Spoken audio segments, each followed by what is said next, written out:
O come, all ye faithful, joyful and triumphant. O come ye to Bethlehem. Come and behold him, born the King of angels. Oh, come, let us adore him. Oh, come, let us adore him. Oh, come, let us adore him, Christ the Lord. Sing, choirs of angels, sing in exultation. Oh, sing, O ye bright hosts of heaven above. Glory to God, glory in the highest. Oh, come, let us adore him. Oh, come, let us adore him. Oh, come, let us adore him, Christ the Lord. Yea, Lord, we greet thee for this happy morning. Jesus, to thee be all glory. Word of the Father, now in flesh appearing. Oh, come, let us adore him. Oh, come, let us adore him. Oh, come, let us adore him, Christ the Lord. Angels, we have heard a night sweetly singing o'er the plains, and the mountains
Jesus, our Emmanuel, pleased as man with men to dwell. Jesus, our Emmanuel, hail the hand-born Prince of Peace, hail the Son of Righteousness, light and life to all he brings, with healing in his wings. Christ my highest and adored, Christ the everlasting Lord. Come, desire of nations, come, fix in us thy humble home. Come, desire of nations, come, fix in us thy humble home. Silent night, holy night, all is calm, all is bright.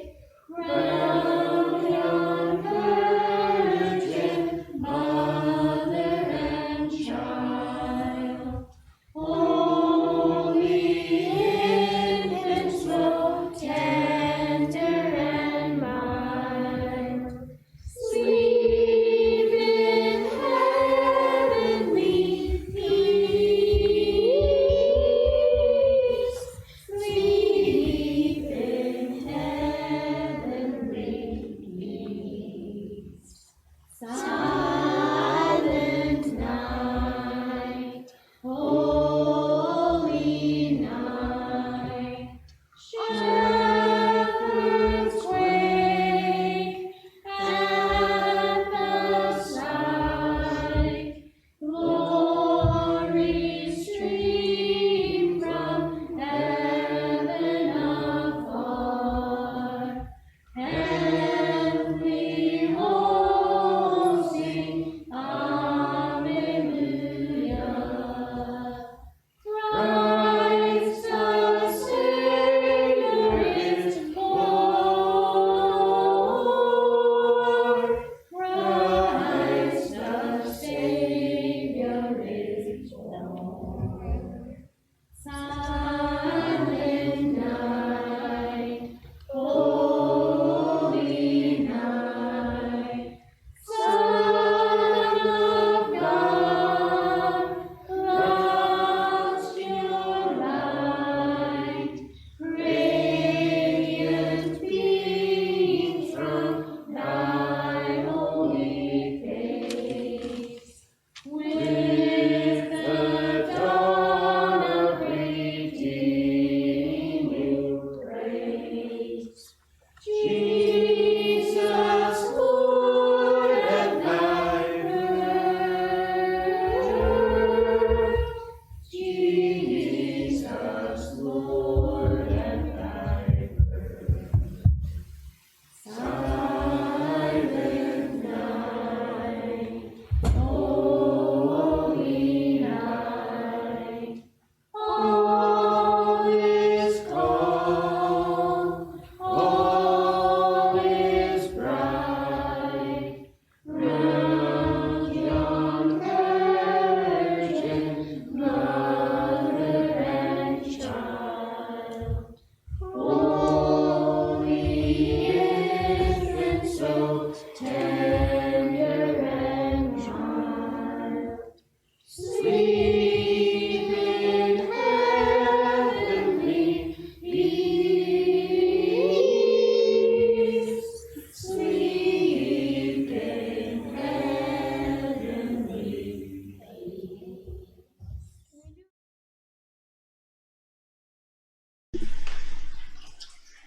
Let's read a story, Alice. That looks like me with my shoes on. It does. It had taken centuries for God's people to be ready, but now the time had almost come for the best part of God's plan. God himself was going to come. not to punish his people, but to rescue them. God was getting ready to wipe every tear from every eye, and the true party was just about to begin.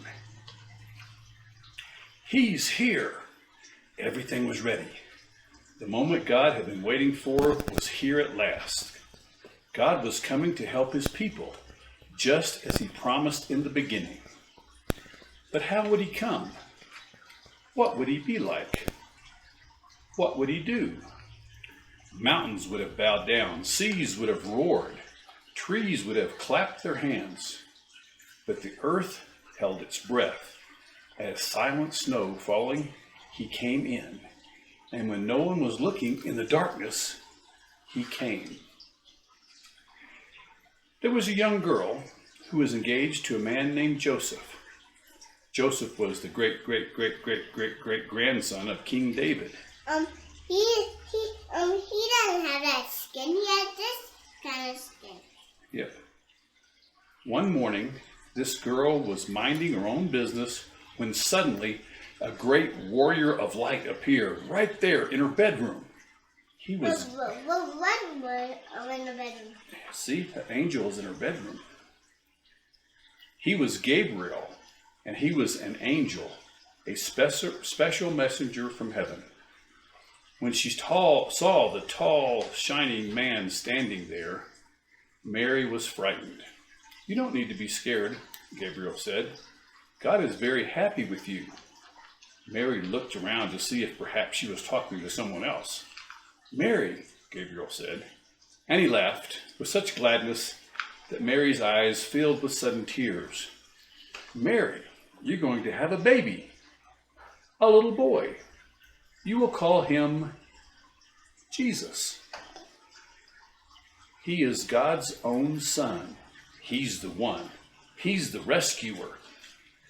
The God who flung planets into space and kept them whirling around and around. The God who made the universe with just a word. The one who would do anything at all was making himself small and coming down as a baby." What baby? A baby. Seriously. What baby? Baby Jesus. And who's been torn into a baby? Uh-huh. Who's been torn into a baby? Wait, God was sending a baby to rescue the world? But it's too wonderful, Mary said, and felt her heart beating hard. How can it be true? Is anything too wonderful for God? Gabriel asked. I never had that bed before. So Mary trusted God more than what her eyes could see, and she believed. "I am God's servant," she said. "Whatever God says, I will do." And sure enough, it was just as the angel said. 9 months later, Mary was almost ready to have her baby. Now Mary and Joseph had to take a trip to Bethlehem, the town King David was from. But when they reached the little town, they found every room was full. Every bed was taken. "Go away," the innkeeper told them. "There isn't any place for you." Where would they stay? Soon Mary's baby would come. They couldn't find anywhere except an old, tumble-down stable. So they stayed there, where the cows and the donkeys and the horses stayed.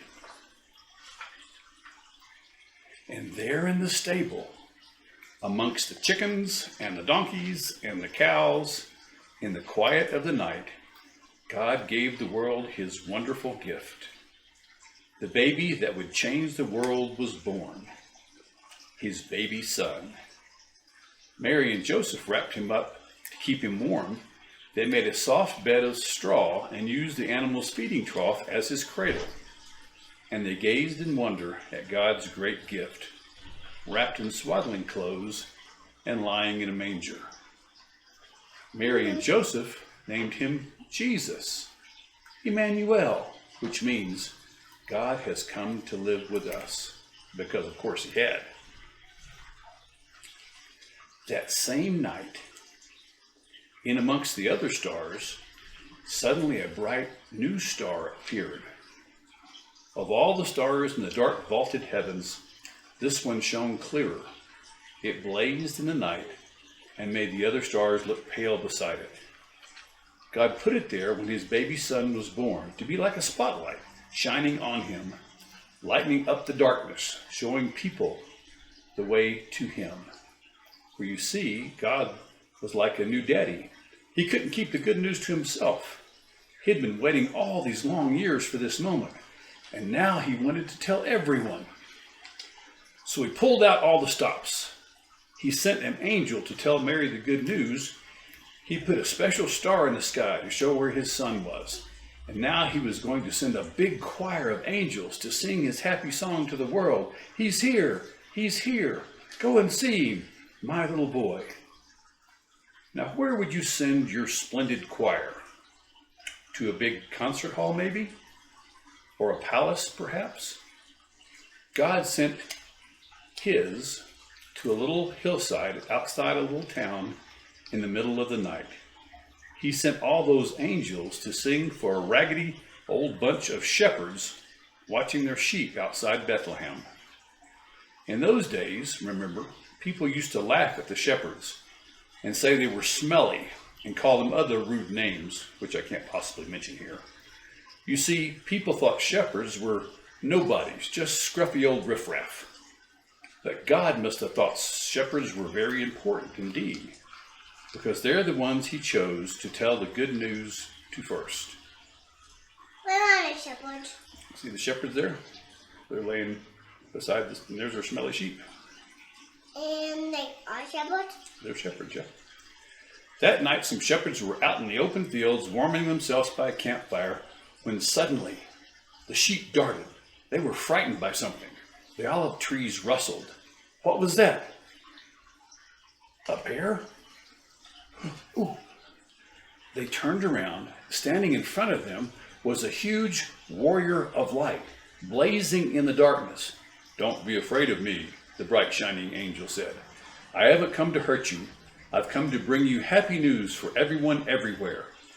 Today, in David's town in Bethlehem, God's son has been born. You can go and see him. He's sleeping in a manger.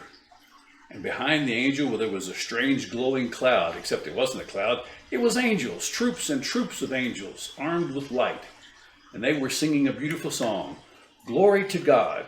To God be fame and honor and all our hoorays. Then as quickly as they appeared, the angels left.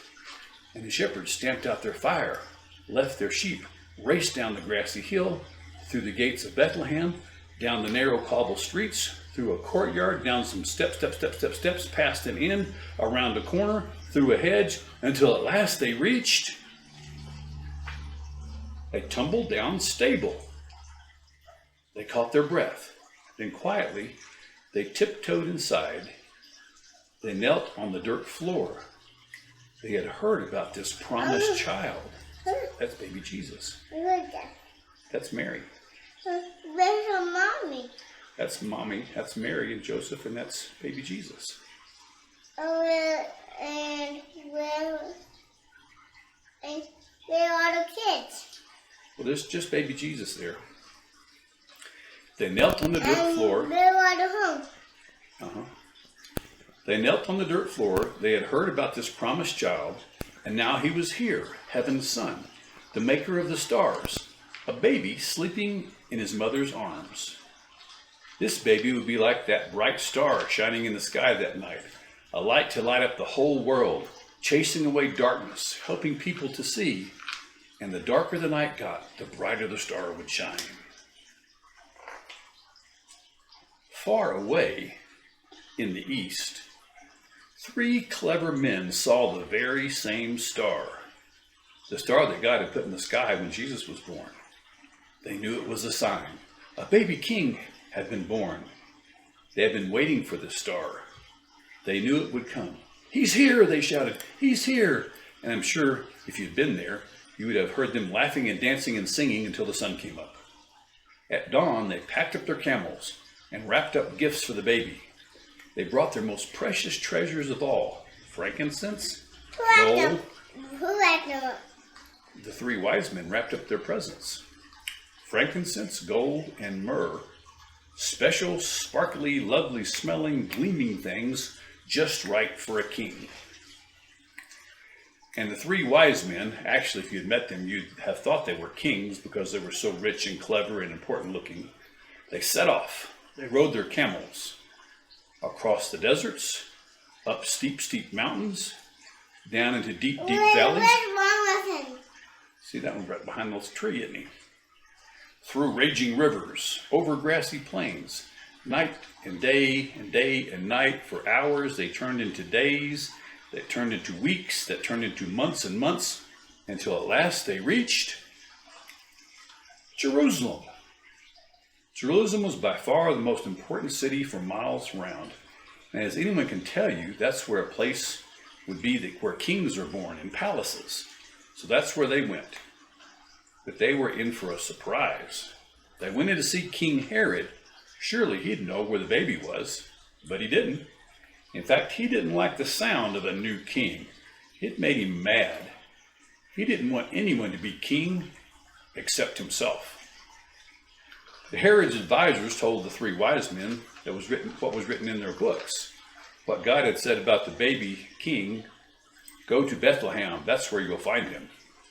Suddenly the star they had seen in the east started moving again, showing them the way. So the three wise men followed the star out of the big city, along the road, into the little town of Bethlehem. They followed the star through the streets of Bethlehem, out of the nice part of town, through the not so nice part of town, into the really not nice part of town, down a little dirt track until it stopped right in front of a little house. But wait, it wasn't a palace, and there weren't any guards or servants or flags or red carpets or trumpets or anything. Did they get it wrong? Or was this what God meant? Sure enough, in the little house, there sitting on his mother's knee, they found him, the baby king. The three men knelt before the little king. They took off their rich royal turbans and gleaming golden crowns. They bowed their noble heads to the ground and gave him their sparkling treasures. The journey that had begun so many centuries before had led three wise men here, to a little town, to a little house, to a little child, to the king God had promised David all those years before. But this child was a new kind of king. Though he was the Prince of Heaven, he had become poor. Though he was the mighty God, he had become a helpless baby. This king hadn't come to be the boss. This King Jesus had come to be a servant. That little kid? That little kid's Jesus. And these are the three wise men giving him his gifts. Isn't that a good story? Yeah. That's the story of Christmas.